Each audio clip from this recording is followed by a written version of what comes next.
Hi king of entertainment Shri Vishnu is with us. మూవీలో మీరు చేసిన విన్యాసం ఏంటి? ఈ వాస్తు, ఈ జాతకాలు, ఈ పిచ్చోడు సార్ కొంచెం ఈ పిచ్చితో విపరీతమైన చిరాకు తెప్పిస్తాడు అందరికీ. అలాంటి వాడు ఒకటి ఇరుక్కుని ఆ బయటికి ఎలా వస్తాడో ఆ వచ్చే ప్రాసెస్ అంతా విచిత్రంగా ఉంటుంది. సో కంప్లీట్ అలా ఉంటుంది.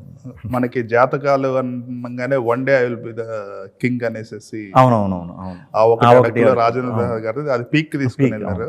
అందులో ఒక పార్ట్ ఫన్నీగా వెంకీలో పెట్టారు. అవునవును, నాకు ఇది చూడంగానే అది ఆ ఎంటర్టైన్మెంట్ గుర్తుకొచ్చింది అన్నట్టు. ఈ ఫిల్మ్ లో కూడా దాని ద్వారా జనరేట్ అయ్యే ఎంటర్టైన్మెంట్ మీద దాని మీద కూడా ఎంటర్టైన్మెంట్ ఉంటుంది సార్. ఎక్కువగా సార్, మరి ఆ ఒక్కటి అడగ అంత ఉండదు. వెంకీలాగా ఇది ఉంటుంది ఒక యాంగిల్. ఈ ఎంటర్టైన్మెంట్ ఫిల్మ్స్, కామెడీ ఫిల్మ్స్ తీసి కూడా ఫెయిల్ అయిన వాళ్ళు ఉన్నారు. సో మీ దాంట్లో అట్లా కాకుండా మీరు జాగ్రత్తలు తీసుకుంటున్నారు. సో మీ సైడ్ నుంచి ఏం ఎఫర్ట్స్ పెడతారు? కొత్త పాయింట్ సార్. ఎంటర్టైన్మెంట్ ఉన్న ఫుల్ ఈ రెగ్యులర్ దీంట్లోంచి తీసుకునే థీమ్, అంటే బయట జరుగుతున్న ఎక్కువ అబ్బాయిలకి ఎదురయ్యే దీంట్లో రిలేటబుల్ క్యారెక్టర్లోంచి వచ్చే కొత్త పాయింట్ ఏదన్నా ఉంటే ఒక 50% సేఫ్ అని బిలీవ్ చేస్తా. మిగతాదంతా ఇంకా ఆ డైరెక్టర్ రాసే మాటలు, మనకు ఆర్టిస్టులు దొరికే టైమింగ్, ఇదంతా కొంచెం కష్టం. ఎంటర్టైన్మెంట్ పండుతుందా లేదా అన్నది మనకి కొంచెం ఇబ్బంది అది. బట్ కథ స్ట్రాంగ్గా ఉందంటే కనుక ఎంటర్టైన్మెంట్ కనుక మనం కొంచెం జాగ్రత్త తీసుకున్నామంటే వర్కౌట్ అవ్వచ్చు. సో పాయింటే, ఏదైతే పాయింట్ ఉందో కదా అదే ఫ్రెష్గా ఉండేలా చూసుకుంటున్నాను అనమాట. ప్రస్తుతానికి అయితే అన్ని ఫ్రెష్గానే బాగానే దొరుకుతున్నాయి. చూడాలి ముందు. ఇది చాలా కష్టమైన సిచ్యువేషన్. ఎందుకంటే మీ ఎంటర్టైన్మెంట్ ఫిల్మ్స్ అన్ని హిట్ అవుతున్నాయి, కానీ అవి వరుస పెట్టి తీయలేరు. You need to choose different subjects. అలా చేసినప్పుడు ఆడియన్స్ ఎక్స్పెక్టేషన్స్ అనేది సెట్ కావు. సెట్ అవ్వకుండా కూడా వాళ్ళకి డిసప్పాయింట్మెంట్ వస్తుంది. సో అది ఎలా బ్యాలెన్స్ చేద్దాం? ఏం లేదు సార్, కొంచెం కంటెంట్ డ్రివెన్ ఫిల్మ్ వెళ్ళినప్పుడు బడ్జెట్ ఇంకొంచెం జాగ్రత్తగా చేసుకుని రిస్క్ని బాగా తక్కువ పెట్టి కంటెంట్ బాగా నచ్చింది మనకి ఇది చెప్దాం అన్న సినిమాలకి కొంచెం ప్లానింగ్ అక్కడ చేసుకుంటే కంటెంట్ ఇస్తున్నట్టు ఉంటుంది. అట్ ద సేమ్ టైం పెట్టిన వాళ్ళకి రిస్క్ ఫ్రీ జోన్లోనే చేయాలి కంటెంట్. ఇది ఉంది అంటే ఎంటర్టైనర్ ఉన్నా కూడా కొంచెం బడ్జెట్ మీద ఇప్పుడు ఫస్ట్ నుంచి కూడా కొంచెం నేను పట్టించుకుంటాను కాబట్టి కంట్రోల్లోనే ఉంటుంది. కాబట్టి ప్లానింగ్ అయితే అది కొంచెం ఏమన్నా డిఫరెంట్ సబ్జెక్ట్ లేకపోతే హాఫ్ బీట్ వెళ్దాం అన్నప్పుడు బడ్జెట్లో దొరికితేనే చేద్దాం. చిన్న బడ్జెట్ కొంచెం ఎక్కువ వెళ్ళనివ్వకుండా ఆ జాగ్రత్తలు తీసుకుంటాం. విష్ణు విన్యాసం డిజైన్స్ బాగున్నాయి, comic books style. Comic book cover pages లాగా డిజైన్ చేశారు. కొంచెం అంటే ఈ కలర్లు, నెంబర్లు ఇవన్నీ ఎక్కువ రిఫ్లెక్ట్ అయ్యే క్యారెక్టర్. ఆ కలర్ వేసుకోకూడదు బయటకు వెళ్ళినప్పుడు, ఈ నెంబర్లు ఫాలో అయ్యే క్యారెక్టర్ అనమాట. సో కొంచెం కలర్లు డిఫరెంట్గా ఉంటాయి. ఇప్పుడు మీరు ఒకటి బ్లూ ఒకటి రెడ్ సినిమాలో కూడా నేను చాలా మటుకు ఆ బ్లూ రెడ్ మేనేజ్ అయిందా అన్నీ అలా పెట్టినాం అనమాట. బ్లూ రెడ్ ఎందుకంటే జనరల్గా కలర్స్ ఫోటోషాప్లో వాటిలో యూజ్ చేసేటప్పుడు red is warm colour, cold colour. Warm colour, cold colour ఒకదానికొకటి బ్యాక్ డ్రాప్ ఉంటే ఎలివేట్ అవుతాయి. సో రెడ్ వెనక బ్లూ ఉంటే that is the good colour, and blue వెనక రెడ్ ఉంటే గుడ్ కలర్. అందుకని ఈ రెండు పెట్టడం వల్ల ఏంటంటే మనకి స్ట్రైకింగ్ కలర్ కనిపిస్తుంటాయి. దట్ ఈస్ ఒక సర్కిల్ ఉంటుంది, కలర్ సర్కిల్. కలర్ సర్కిల్లో ఏ కలర్ కి ఏ కలర్ కాంట్రాస్ట్ ఉంటుంది అనేది చూపిస్తుంది అది. సో ఆ రెండు కలర్స్ పెడితే మనం ఒకటి ఫోర్ గ్రౌండ్ లో ఒక కలర్, బ్యాక్ గ్రౌండ్ లో ఒక కలర్ పెడితే ఇది ఎలివేట్ అయింది. సో డిజైనర్స్ అన్ని అది యూజ్ చేస్తారు. Red and orange, blue and orange is like that ఉంది. మీ బర్త్డే గురించి చెప్పండి. 29th మీరు చాలా 4 years ఒకసారి వస్తుంటది. ఆ ఒక్కరోజు ఏమన్నా స్పెషల్గా సెలబ్రేట్ చేసుకుంటుంటారు? ఆ రోజు స్పెషల్ అంటే 4 సంవత్సరాలకు ఒకసారి వస్తుంది. నాకంటే ఎక్కువ నా చుట్టూ ఉన్న వాళ్ళు దాన్ని చాలా బాగా హ్యాపీ ఫీల్ అవుతారు, మంచిగా సెలబ్రేట్ చేస్తారు. అంటే 4 yearsకి రావటం అనేది, అంటే ప్రతి 4 yearsకి వచ్చినప్పుడల్లా ఇంకా ఉన్న బ్యాచ్ కంటే ఎక్కువ పెరుగుతారు కదా ఫ్రెండ్స్. వాళ్ళకి సర్ప్రైజ్ కింద ఉంటుంది. అంటే 4 సంవత్సరాలకు ఒకసారి వస్తుంది ఏంటి అనేది. సో అదంతా అనుకునే లోపు అయిపోతుంది ఆ రోజు. బట్ ఆ రోజు అయితే చాలా బాగా సెలబ్రేట్ చేసుకుంటాం. ఫస్ట్ టైం అనుకుంటా back to back entertainers release అవటం. ఆ బ్యాక్ టు బ్యాక్ సామజవర్గం తర్వాత ఓం మెంబర్స్ తర్వాత స్వాగ్ తర్వాత సింగిల్ తర్వాత మృత్యుంజయ్ రావాలి. అది ఇప్పుడు ఇది విష్ణు విన్యాసం ఉంది. విష్ణు విన్యాసం ఇప్పుడు మీ పేరు మీద పెట్టినట్టేనా టైటిల్? ముందు వేరే టైటిల్ అండి. ఏం పెట్టారు? ముందు ఇది పెడదామంటే నాకు భయం వేసింది. అంటే గమ్మని పేరుతోనే ఇదేంటి అన్నట్టు పెద్ద నాకు ఎందుకు చూద్దాంలేండి ఇంకా మంచిగా అనుకున్నాం. బట్ ఎన్ని టైటిల్ ఆలోచించినా ఇది చాలా బాగుంది, చాలా బాగా అనిపించింది. విని కొద్దీ ఇంకా చాలా బాగుంది. సరే మంచి వైబ్రేషన్ ఉంది నేమ్, సరే ఇదే పెడదామని ఇంకా ఫైనల్గా ఇది పెట్టి. ఒంగోలు జరుగుతుంది స్టోరీ? ఒంగోలు. షూటింగ్ కూడా అక్కడే చేస్తారా? కొంచెం పార్ట్ వరకు, కొన్ని ఎక్స్టీరియర్ల వరకు అక్కడ, ఇల్లులు అవన్నీ కూడా ఇక్కడే చేస్తాం. ఓకే. సో ఇది బేసికల్గా girl friend and boy friend మధ్య జరిగే స్టోరీయా? అంతే. అట్టి వెరైటీ క్యారెక్టర్లు. కొంచెం ఆ అబ్బాయిది తింకరగానే ఉంటుంది, అమ్మాయిది తింకరగానే ఉంటుంది. ఒక కాలేజ్, నేను లెక్చరర్ని, జూనియర్ లెక్చరర్ని నేను. ఇద్దరు లెక్చరర్స్ మధ్య జరిగే ఒక లవ్ స్టోరీ. సో ఈ ప్రభావాలన్నీ ఈ క్యారెక్టర్, ఈ జాతకాల వల్ల దీనివల్ల ఎలా వచ్చినాయి ఏంటి అనేది స్టోరీ. ఇప్పుడు వేరే వాళ్ళు చేస్తే కాంట్రవర్షియల్ అవుతుంటాయి, మీరు చేస్తుంటే అసలు ఎవ్రీబడి ఈజ్ యాక్సెప్టింగ్ ఇట్ అన్నట్టు మీకున్న ఇమేజ్ కారణం అనుకుంటున్నారు అది? అంటే నేను ఎక్కువ సిచ్యువేషన్ మీదే డిపెండ్ అయ్యి చేసే ఫన్ కదా, అందులో నా మీద నేనే సెట్ వేసుకోవటం వల్ల దాన్ని వెరీ ఓపెన్గా సినిమాలాగే తీసుకుంటారని అనుకుంటున్నాను. మీరు టచ్ అయిన జానర్స్ ఏమున్నాయండి ఇప్పుడు? ఆల్మోస్ట్ అన్ని జానర్లు ఇంచుమించు టచ్ చేసినవే. యాక్షన్లో ఎక్కువ అసలు చేయలే, ఏదో అల్లూరి ట్రై చేసాం. అల్లూరిను ఇంకోటి బెక్కెం గారు చేశారు, అదే అల్లూరి కదా. అదొకటే పెద్దగా ఇది చేయలేదు. మిగతా అన్ని ఆల్మోస్ట్ జానర్లు బాగానే. అంటే అంటే మీరు యాక్షన్ చేయొచ్చు, but not like regular commercial action హీరోలా కాకుండా something like Malayalam style action films. అందులో ఒకటి ఆఫీసర్ అని ఉంటుంది, ఫుల్ వైలెన్స్. అవునవును, బాగుంటుంది. జనరల్గా యాక్షన్ ఫిల్మ్ అనగానే ఎక్కువ కొంచెం మంచి ఇమేజ్ ఉన్న యాక్టర్స్ యాక్షన్ ఫిల్మ్ చేస్తున్నారంటే కాప్ క్యారెక్టర్స్ వస్తాయి. అవును. రౌడీగా వస్తే మళ్ళీ నెగటివ్ ఇమేజ్ వస్తుంది కాబట్టి మీరు అల్లూరి కూడా కాప్ క్యారెక్టర్. అవును. నెక్స్ట్ ఏ ఫిల్మ్స్ ఉన్నాయి? నెక్స్ట్ రిలీజ్కి వచ్చేది కామ్రేడ్ కళ్యాణ్ వస్తుంది. నెక్స్ట్ ఇయర్కి మన సాయాబ్రాజు అండ్ సన్నీ అని మన అనగనగానే ఒక ఫిలిం చేశారు. అవునవును, యా ఈటీవీ విన్నా. వాళ్ళిద్దరివి. అనగనగా సబ్జెక్ట్ ఏంటి? ప్రజెంట్ మనకి చదువులు అయిపోయాక లైఫ్లో సెటిల్ అయ్యే ఆ గ్యాప్ ఉంటుంది కదా, దాని మీద ఉండే ఒక బ్యూటిఫుల్ సెటైర్ కాదు, రియాలిటీ బాగా దగ్గర నిజం ఇప్పుడు బయట జరుగుతున్న దాని మీద నుంచి ఎంచుకున్న పాయింట్. చాలా చాలా బాగుంది, చాలా ఎమోషనల్ డ్రామా. రైట్. కొంచెం అన్ఎంప్లాయ్మెంట్ ఆ యాంగిల్ కూడా ఎక్కువ. కామ్రేడ్ కళ్యాణ్ అది కామ్రేడ్ కళ్యాణ్ లవ్ స్టోరీ అండి. Love story, Naxal backdrop. అందుకే అందరూ ఎక్కువ నక్సల్ బ్యాక్డ్రాప్ సీరియస్ సినిమాలే తీసాం ఇప్పుడు దాకా మనకైతే తెలుగులో. సో దాన్ని పీరియడ్ ఫిల్మ్ అది, ఆ పీరియడ్ 90s.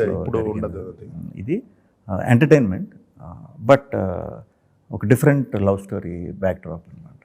ఎంటర్టైనర్స్కి గ్యాప్లు ఇస్తున్నారు. ఎంటర్టైన్మెంట్ అంటే ఫస్ట్ అడిగే క్వశ్చన్ అదే అయిపోతుందండి ఈ మధ్యన. అంటే ఈ సినిమా జరుగుతుందండి, కామెడీ ఉందా? ఉంది, కామెడీ ఉండాలి కంపల్సరీ నీకు అని ఇంకా అందరూ అదే ఎక్స్పెక్ట్ చేస్తున్నారు. సో ఆ కథ కొత్తదనం అండ్ ఒక 50% వరకు కామెడీ బాగా ఉండేలా చూసుకుని ఆ కొత్త పాయింట్ని ఇది మిస్ అవ్వకుండా ఎలా ఇది చేయాలనే ప్రయత్నం అన్నట్టు ప్రస్తుతం కథలన్నీ. మీకు ఈ కామెడీ యాంగిల్ ఫస్ట్ ప్రేమ్ ఇష్క్ కాదల్లోనే ఉంది. అవును. కానీ కమర్షియల్గా సెట్ అయ్యి 1 మీటర్ ఏర్పడి it has become your unique selling point. ఇప్పుడు ఎవరైతే అడుగుతున్నారో అవును సినిమాలో కామెడీ ఉంటే సేఫ్ అన్నట్టు ప్రొడ్యూసర్స్ డిస్ట్రిబ్యూటర్స్ ఫీల్ అవుతుంటారు. మీకు ఆ రియలైజేషన్ అది వస్తుంది కదా పట్టు. అవును అవును ఎప్పుడు సామజవర్గంతోనే వచ్చింది, అంతకుముందు నేను ప్రేమేష్ కాదు మెంటల్ మదిలో కూడా ఉంటుంది. ఉంటుంది. నేను ప్రేమేష్ కాదుల్ చేసినప్పుడు నాకు అర్థమైందండి. ఓకే అంటే బయట కూడా ఉంటాం కదా, మనం మాట్లాడేటప్పుడు అది నవ్వుతూ ఉంటారు కదా. ఓకే ఎంటర్టైన్మెంట్ అయితే మనకి యాక్సెప్ట్ చేస్తున్నారు. అంటే ఇప్పుడు చాలామంది ఎంటర్టైన్మెంట్ మన బ్యాచ్లో చేస్తూ ఉంటారు. అదే బాగా చేసేవాడిని తీసుకెళ్ళి ఇంకో బ్యాచ్లో పెట్టామంటే అంత పెద్ద ఒక్కొక్కసారి అది వాళ్ళ బ్యాచ్కి సింక్ అవ్వకపోవచ్చు. సో అందరికీ సింక్ అవ్వటం అనేది వెరీ రేర్. సో ప్రేమేష్ కల్ చూసినప్పుడు నేను థియేటర్లో రియాక్షన్ అయ్యి చూసినప్పుడు ఓకే ఏటికి నవ్వుతున్నారో నాకు అర్థమైంది. ఓకే నేను ఈ యాంగిల్ కనుక చేశానంటే డెఫినెట్గా యాక్సెప్ట్ చేయించుకోగలుగుతా ఆడియన్స్తో. సో ఇప్పుడు నేను ఇంకా కామెడీ చేయొద్దు. ఇప్పుడు నేను కామెడీ అలవాటు పడ్డానంటే ఇంకా కామెడీ అడుగుతారు. సో కొత్త కథలు, డిఫరెంట్ డ్రామాలు ఇటువైపే వెళ్దాం. ఒకనొక టైంకి డెఫినెట్గా అవసరం వస్తుంది. వచ్చినప్పుడు రైట్ కథ దొరికినప్పుడు మళ్ళీ అది చేద్దాం అని వాంటెడ్లీ డిఫరెంట్ స్క్రిప్ట్లు వాంటెడ్లీ చేసినవి అన్నీ. కానీ అప్పుడప్పుడు బ్రోచేలో లేకపోతే మెంటల్ మదిలో అలా సెటిల్డ్ కామెడీ కింద అది అప్పుడప్పుడు వచ్చినాయి. దానికి కూడా చాలా మంచి రియాక్షన్లు వచ్చినాయి. బాగుంది అని. సామవర్గమన అప్పుడు నాకు రైట్ టైం అన్నమాట. Full fledged. ముందు 2-3 సీరియస్ సినిమాలు అవి వర్కౌట్ అవ్వాలి. సో ఇంకా వన్స్ ఇది చేస్తే వర్కౌట్ అవుతుందని కథను గట్టిగా నమ్మాం. ఇంకా అక్కడి నుంచి అది కొంచెం బాగా అలవాటు అయ్యింది. అండ్ అదే అడుగుతున్నారు అనమాట. ఆ సినిమా నుంచి ఎక్కువ సింగిల్ ఫిల్మ్ థియేటర్లో మంచి హిట్ అయింది. అలాగే ఓటీటీలో రిపీట్ వ్యూలు. నేను ఓటీటీలో 2-3 సార్లు చూసాను cinema. Okay it is like staple diet అన్నట్టు. బోర్ కొడితే అదొకటి, లిటిల్ హార్ట్స్ ఒకటి, సరదాగా వెళ్ళిపోతుంటుంది అన్నట్టు. మీ ఫిల్మ్స్లో అదొక పెద్ద అడ్వాంటేజ్ ఉంది. ఎందుకంటే సమ్ టైమ్స్ మనకి థియేటర్లో క్యాచ్ చేయని కొన్ని ఎలిమెంట్స్ దీంట్లో జరుగుతుంటాయి. ఈ ఫిల్మ్లో కూడా అటువంటివి ఉన్నాయి. ఉంటాయండి 100%. దీంట్లో కూడా చాలా మంది గ్యాప్ లేకుండా ఉంటాయి సినిమా చూసినప్పుడు. ఫ్లోలో కొన్నిట్లు నవ్వుతారు, నెక్స్ట్ నవ్వులో మధ్యలో కొన్ని మిస్ అవుతారు. అవన్నీ కూడా మళ్ళీ ఓటీటీలో కవర్ చేస్తారు. మీరు బిగినింగ్లో you wanted to become a director also. అవునండి అవును. సో అది బ్యాక్ ఆఫ్ ద మైండ్ ఉంటుంది. అది అంటే దాన్ని ఎంతవరకు యాక్టర్గా యూజ్ చేసుకుంటున్నారు? వర్క్ని సింపుల్ చేయటం కోసం అదైతే వాడుతున్నాం అండి. షూట్లో అదంతా కూడా బాగా హెల్ప్ అవుతుంది.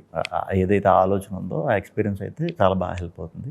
పోస్ట్లో ఇంకా ఎక్కువ హెల్ప్ అవుతుంది. ఎందుకంటే నేను ఎక్కువ కొత్త వాళ్ళతోనే చేస్తాను కాబట్టి వాళ్ళకి సపోర్ట్ కింద బాగా హెల్ప్ అవుతుంది. పోస్ట్లో మీరు ఇంప్రూవైజేషన్స్ కూడా చేస్తారన్నారు, డైలాగ్స్ అవన్నీ. లిప్సింగ్ ఎలా మేనేజ్ చేయగలుగుతున్నారు? అంటే వేరే ఫిల్మ్స్ లో దొరికిపోతున్నారు, మీ సినిమాలో మీరు పర్ఫెక్ట్ సింక్ అయిపోతుంది. నాది పెద్ద అంటే ఎక్కువ లిప్ మూమెంట్ ఎక్కువ ఉండదు, ఓపెన్ ఎక్కువ ఉండదండి. అది చాలా చిన్నగానే, అంటే పళ్ళు కూడా ఉన్నాయి, రేర్గా కనిపిస్తుంది. మీ డైలాగ్ డెలివరీ కూడా అట్లా కొంచెం గొనుగుతున్నట్టే ఉంటుంది కొన్ని చోట్ల. సో అక్కడ అదే డిఫరెన్స్ రావట్లేదు. దానివల్లే కొంచెం ఎక్కడ ఏదైనా ఇంకా ఎడిషనల్గా యాడ్ చేద్దామన్నా అలా హెల్ప్ అవుతుంది. సో కొత్త డైరెక్టర్స్ని తయారు చేసే ఫ్యాక్టరీ నడుపుతున్నారు మరి. ఏమోనండి, దాంట్లో నాకు అంటే ఆల్రెడీ ఒక సినిమా తీసి కాంబినేషన్లు ఇవి ఉంటాయి కదా, దాంట్లో కంటా కూడా కొత్త వాళ్ళతో చేస్తేనే నాకు ఆ ప్రాసెస్ ఇంకా బాగా ఎంజాయ్ చేసినట్టు ఉంటుంది. రిలీజ్ వరకు ఉండే ఆ ప్రాసెస్ ఉంటుంది కదా, కొత్త వాళ్ళ నుంచే కొత్త ఐడియాలు వస్తాయి అనేది గట్టి నమ్మకం. అండ్ మనం కూడా డైరెక్టర్ అవుదాం అనుకున్నాం, మనకి ఛాన్స్ దొరకలే. ఇప్పుడు ఛాన్స్ దొరికినప్పుడల్లా మనం ఆ డైరెక్టర్ అంటే నేను నాలా ఫీల్ అయిపోతాను. సో వాళ్ళకి ఎక్కువ సపోర్ట్ కింద ఉండటం అనేది ఫస్ట్ నుంచి ఉండిపోయింది మైండ్లో. ఇప్పటికీ అదే ఉంది. మేబీ దానివల్ల కూడా కొత్త వాళ్ళేమో. సన్ ఆఫ్ సత్యమూర్తిలో గెస్ట్ రోల్ చేస్తాను. అటువంటి రోల్ గెస్ట్ అని కాదు, ప్రాబ్లీ ఇంపార్టెంట్ రోల్, సినిమాకు ఉపయోగపడి మీకు ఉపయోగపడే రోల్స్ వేరే హీరోగా ఉండేవి ఉంటే చేస్తారా? చేస్తాను 100%. అంటే నన్ను అడిగితే మామూలుగా ఫ్రెండ్స్లో అడిగితే చేసేస్తానండి, ఏమన్నా చేసేస్తా. బయట మరి నన్ను అప్రోచ్ అవ్వడం కష్టం కాబట్టి మేబీ ఈ ఆల్రెడీ ఒక సినిమాలో చేశారు మీరు, ఏదండి ఇప్పుడు రాబోయే సినిమా ఒక సినిమాలో చేశారు మీరు గెస్ట్. చేశాను. యా, అలాగా చేస్తాను. మిమ్మల్ని అప్రోచ్ అవటం ఎలాగా ఫర్ ద న్యూ డైరెక్టర్స్? నేను చాలా అంటే నాకు ఇన్స్టాలో మెసేజ్ కొడితే, ఇన్స్టా అవన్నీ అసలు చూడండి. నేను మామూలుగా ఈ మీమ్స్ ఇవన్నీ అంటే నేను ఇన్స్టాలో ఫుల్గా ఉంటానేమో యాక్టివ్ అనుకుంటారు. అసలు జీరో, ఇన్స్టా ట్విట్టర్ జీరో. ఈ జీరో ఉండి కూడా మీకు ఎట్లా ఐడియాస్ వస్తుంటాయి? నాకు ఎవరో ఒకళ్ళు చూపించి ఏదో చేస్తారు కదా, నేను మర్చిపోనండి. అది నాకు నవ్వు వచ్చిందంటే అది మర్చిపోను, మైండ్లో ఉండిపోతుంది. నాకు అలాంటి సిచ్యువేషన్ ఎదురైనప్పుడు అలా యూస్ చేస్తూ ఉంటాను అనమాట. చాలా తక్కువ నాకు డైరెక్ట్ మెసేజ్లు పెడతారు చాలామంది. ఆ పెట్టిన విధానం ఆ టైంకి నేను చూసిన మూడ్ కనుక అది వస్తుంది సినిమా ఇది ఉందంటే వెంటనే రమ్మంట. అది వెనకబడిపోయిందంటే ఒకసారి మిస్ అయిపోతూ ఉంటాను. రైట్. మీరు వెన్నెల కిషోర్ సింగిల్లో చాలా మంచి ర్యాప్ వచ్చింది, అంటే మీరు ఇద్దరి వల్ల చాలా సెట్ అయింది. ఇంతకుముందు చేశారా మీరు ఇద్దరు కాంబినేషన్? సామజవరంలో చేసాం, చిన్న చిన్న అది ఓకే. అది ఇంకా ముందు ఎప్పుడు చేయలేదు. ఐ థింక్ మీరిద్దరు కంటిన్యూ చేయాలి. అవునవును, ఆ కాంబినేషన్ ఇస్ లైక్ డబుల్ ధమాకా అన్నట్టు. అవునండి, అవును. మేము సింగిల్ చేస్తున్నప్పుడే అనివ్వండి, ఇప్పుడు మనం బాగా అలవాటు అయిపోతాం. ఆ అలవాటు అవ్వటం వల్లే సింగిల్లో ఉన్న చాలా పార్ట్ తీసేయవలసి వచ్చింది. ఏది ఎడిట్ చేసి ఈ పార్ట్నే ఉంచవలసి వచ్చింది లాస్ట్కి. అంటే బాగా నవ్వుతారని అర్థమైంది, చేసినప్పుడు అర్థమైంది, ప్రాసెస్లో కూడా అర్థమైంది.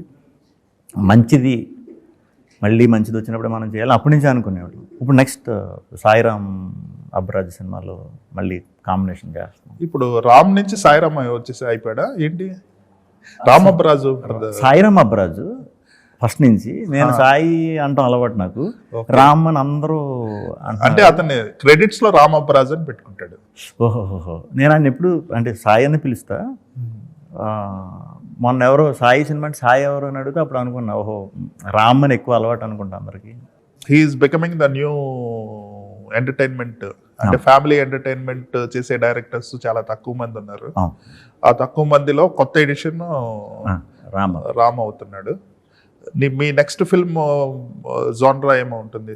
ఫ్యామిలీ ఎంటర్టైన్మెంట్ చిన్న థ్రిల్లర్ స్పేస్ ఉంటుందండి. ఇంకా అది ఇంకా స్టాంప్ అనమాట. ఆ సినిమా తర్వాత ఇంకా రామ్ అబ్రాజ్ సినిమా అంటే ఫ్యామిలీస్ అందరూ థియేటర్లకు వచ్చేస్తారు డౌట్ లేకుండా, అంత బాగా కుదిరింది కదా. ఎంటర్టైన్మెంట్ అదొక కొంచెం డార్క్ హ్యూమర్ స్టైల్ అనమాట. కొంచెం మనకి డాక్టర్ అది చూసాం కదా, కొంచెం సిమిలర్ ఇది ఉంటుంది. చాలా మంచి నెల్సన్ టెస్ట్. మీ దాకా రావటం కష్టం, మీ దగ్గరికి వచ్చి ఎవరైనా ఇన్వైట్ చేస్తే ఇమీడియట్ గా నో చెప్పరు, వెళ్తారనేది. సో నో చెప్పడం అలవాట్లేదు మీకు? నో చెప్పలేను, అదొకటే చాలా కష్టమైన ఇది నాకు. అడిగితే నో చెప్పలేను.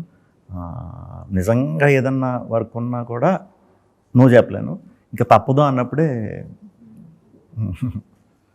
ఓకే, మీరు అనిల్ రావిపూడిది చూడాలనుంది నాకైతే కాంబినేషన్. ఓకే, ఇద్దరు ఎంటర్టైన్మెంట్ కింగ్స్ అన్నట్టు. అవునవును, ఆయన అంటారు ఇప్పుడు నిన్ను వాడతా అంటూ ఉంటారు ఎప్పుడు. చూద్దాం మరి. How is life out side film? Good అండి, ఆల్ గుడ్. ఇంకా ఏం చేస్తుంటారు సినిమాలు చేయనప్పుడు? ఏం చేయను, మళ్ళీ సినిమాల గురించి ఆలోచిస్తాను అంతే. ఇంకా అంతకు మించి పెద్ద ఇంకేం ఉండవు అంటే పెద్దగా. సినిమా అప్పుడు సినిమా గురించి తప్పితే ఇంక అంతకు మించి ఫ్యామిలీ అంతే, ఇంక అంతకు మించి. ప్లస్ మీరు అందరూ కొత్త బ్యానర్స్కి చేస్తుంటారు, దట్ ఈస్ ఆల్సో కొత్త డైరెక్టర్స్ లాగా కొత్త బ్యానర్స్ కూడా ఎక్కువ చేస్తుంటారు. కొత్త కూడా ఈ మధ్య కొంచెం ఎస్టాబ్లిష్ చేస్తున్నారు కానీ అదర్వైజ్ అంటే చాలా మటుకు ప్రొడ్యూసర్లు కొత్త ఎస్టాబ్లిష్ అయిన బ్యానర్లు కొత్త వాళ్ళకి అంత ఈజీగా అవకాశాలు ఛాన్స్ రాకపోవచ్చు. సో ఆల్రెడీ అవుదాం అనుకుని మంచి ప్యాషన్ ఉన్న వాళ్ళు ఉంటారు కదా, వాళ్ళకి కొత్త వాళ్ళని ఎక్కువ ఇవ్వాల్సి వచ్చింది ఇంతకు ముందు. మీరు చేసిన సినిమాలో what is the biggest hit in terms of the revenue? సింగిలేనా? సామజ యుఎస్ వైజ్ కన్సిడర్ చేస్తే సామజవర్గం. 1 million వేసింది. మామూలుగా ఓవరాల్గా చూసుకుంటే సింగిల్ ఆర్ సామాజ వర్గం? సామజ అంటే అంటే యుఎస్ ఒకటే ఓపెన్ కలెక్షన్ ఉంటుంది. అవునవును, మిగిలిన ఎంత మిగిలిన మనకి ఐడియా లేదు. నేను కానీ మీకు ఒక ఐడియా వస్తుంది కదా మీకు వచ్చిన రెస్పాన్స్ని బట్టేసేసి. అంతేనండి, రెండు కూడా 4 వీక్స్ వరకు కూడా మనకి హైదరాబాద్ సాటర్డే సండే వచ్చిందంటే ఫుల్స్ పడి, సో రెండు ఈక్వల్గానే ఇది చేస్తున్నాయి. కాకపోతే సామజాపడి ఏంటంటే మరి మీకు ఫస్ట్ టైం పెద్ద హిట్. ఇంకోటి ఈ జానరాలో ఈ రేంజ్ లో మీరు చేయగలరని ఆడియన్స్ ఆ సినిమాతో సర్ప్రైజింగ్ గా అనిపించింది. అది ఫ్యామిలీ ఎంటర్టైనర్ అంటే it will have bigger reach, అంటే అందరూ చూస్తారు. మిగిలిన వాటి అన్నిటికీ లిమిటేషన్స్ సినిమా అయినా. ఫ్యామిలీ సినిమా ఇప్పుడు అది మిస్ అవుతున్నాం ఇప్పుడు, అంటే ఒక ఫెస్టివల్కి తప్ప మిగతా టైంలో బాగా మిస్ అవుతున్నాం. మీరు ఫెస్టివల్కి ఏమైనా వేస్తున్నారా? లేదండి. సంక్రాంతికి? లేదు. హీరోయిన్ తెలుగులో బాగా మాట్లాడుతుంది. ఆమె తెలుగు టైమింగ్ ఎలా ఉంది? అంటే ట్రైలర్లో అయితే చాలా షీఈ్ లైక్ తెలుగు గలది. తెలుగు అంటే మనకి పక్కనే అనుకుంటా, మనకి బార్డరే అనుకుంటా వాళ్ళు. తెలుగు మొత్తం వచ్చేసింది అమ్మాయికి.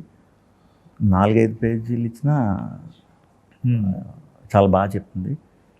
మనకి ఆపోజిట్ వాళ్ళు కూడా తెలుగు బాగా వస్తే మనకి టైమింగ్ చాలా డిఫరెన్స్ ఉంటుంది అనమాట. అలా నాకు ఈ సినిమాకి చాలా హెల్ప్ అయిందండి. చాలా బాగా చేసింది అమ్మాయిది. అంటే చాలా చాలా యాంగిల్స్ ఉన్న క్యారెక్టర్. సో ఈ అమ్మాయి అదే ఒక అమ్మాయి దొరికినప్పుడు చేద్దామని 6 నెలలు ఆపిన సినిమా ఇది. ఎందుకంటే ఇద్దరి మీదే సినిమా అంతా బేస్ అయి ఉంటుంది. సో అమ్మాయి కూడా మంచి పర్ఫార్మర్ అయితేనే మనకి అది వర్కౌట్ అవుతుందని చాలా రోజులు ఆపాము. ఎప్పుడైతే ఈ అమ్మాయికి స్టోరీ ఇది చేసిన తర్వాత దిగాం, సర్ప్రైజ్ చేస్తున్నాను అందరినీ కూడా. అందరికీ నచ్చుతుంది అమ్మాయి, చాలా బాగా చేస్తుంది. విష్ణు విన్యాసం 28 ఫిబ్రవరి, ప్రాబబ్లీ 27th రిలీజ్ అవ్వాలని కోరుకుంటున్నాను. All the best. I'm sure this is going to rock. Another block buster. Thank you. All the best. Thank you.